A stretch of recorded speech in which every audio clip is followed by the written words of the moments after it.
СДСМ избегна двојни избори. Партиските органи доцна синоќ донесоа одлука да не ја прифатат фрлената ракавица од опозицијата и заедно со претседателските избори да се одржат и предвремени парламентарни.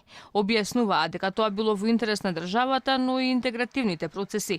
Државотворна партија на која на прво место и се интересите на граѓаните и државата не мисли на предвремени парламентарни избори, дури и кога рейтингот и поддршката кај граѓаните е многу повисока од она на опозицијата.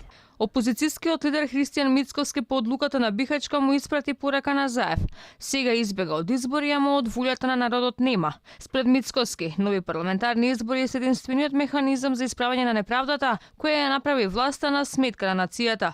Зоран Заев и СДСМ избега од избори, ама од волјата на народот нема. СДСМ е во страф и хаос. Многу брзо ќе се сооча со вистината на сопствениот неуспех. Колку и да бегаш, Заев ќе те победам на парламентарни избори. Затоа што народот ќе ве порази, ќе ја вратиме честитоста на нашата земја, Македонија ќе победи. Освен одлуката за двојно соочување на избори, социјалдемократите ги судриле ставовите за можно име со кое ќе ја трчаат претседателската трка.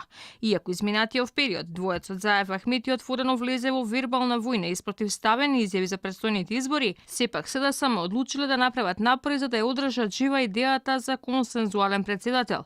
По ова и Дуија спушти топката, иако пред една недела лидерот на партијата Али Ахмети рече дека, цитирам, на туѓа свадба не одам. Сега неговата десна рака Артан Груби вели дека се отворени за заедничко решение во коалицијата.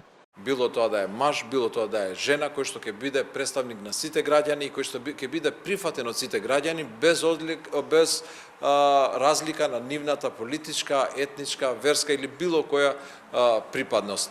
Разговори имаше помеѓу господинот Заев и господинот Ахмети по оваа точка.